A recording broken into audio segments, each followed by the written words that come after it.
I had been in television almost from the very beginning here, as I told you in the last sitting.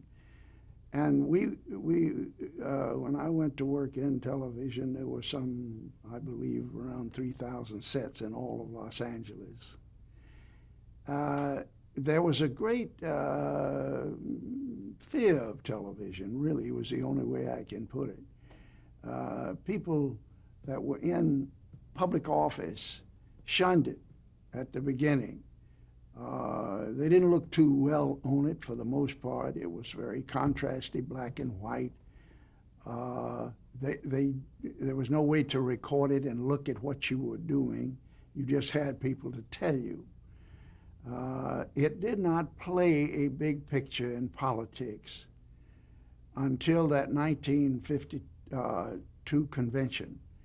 There was a struggle between Robert Taft and Dwight Eisenhower for the nomination, just to follow Truman, who had declared himself out of a third term.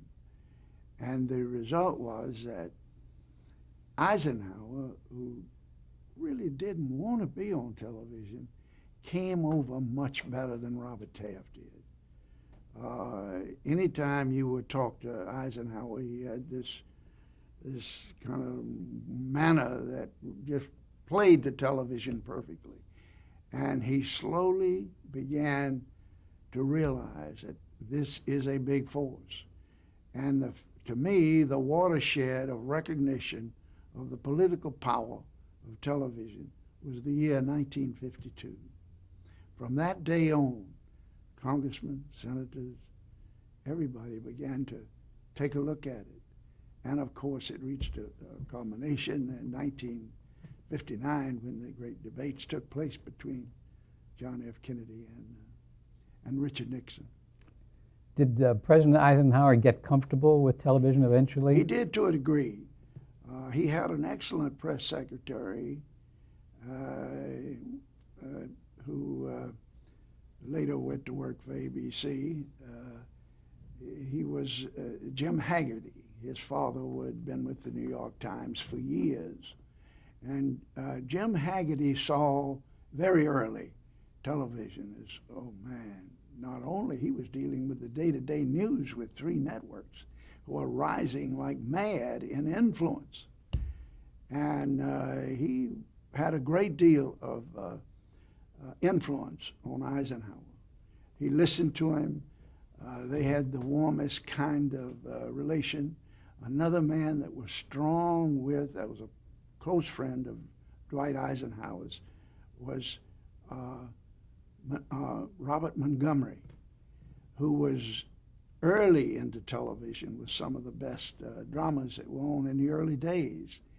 And he was a very classy guy, and Eisenhower regarded him as such, liked him very much, and he had a lot of influence on him. And whenever you would want to do something with Eisenhower in the news department, an interview, or you would ask him to do a public service announcement or anything like that, you'd have to go to Jim Haggerty, and Jim would take it up with Robert Montgomery.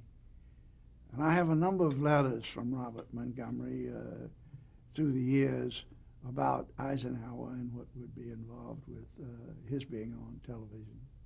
We made a series later, much later, after Eisenhower was out of office, which was many years later, in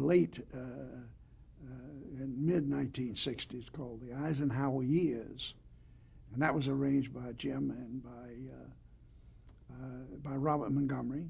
Most of it was talked through, and a great deal of it was photographed down at Gettysburg.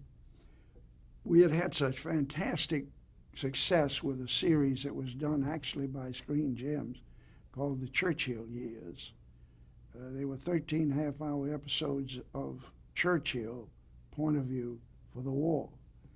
We made the mistake of following it with, incidentally, the Churchill Years was scored with one of the best soundtracks that you can imagine. and that record sold very well. But getting back to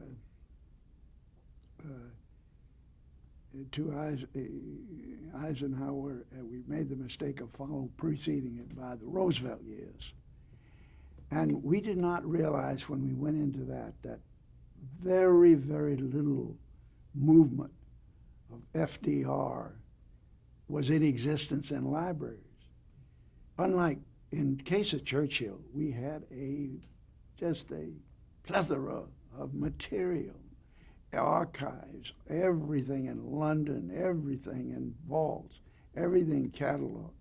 In the case of Franklin Roosevelt, I think it was probably the last time that the news people made a deal not to photograph him in his paralyzed state. And there was a gentleman's agreement that it wouldn't be done. So we were hard put to get, I mean, there were wonderful scenes of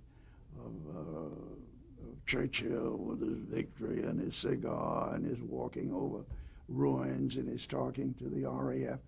But we had none of that. Whenever Roosevelt would have to move, they would lift them and they would take the cameras off. You try to find some footage of Roosevelt depicting his crippled state from the polio.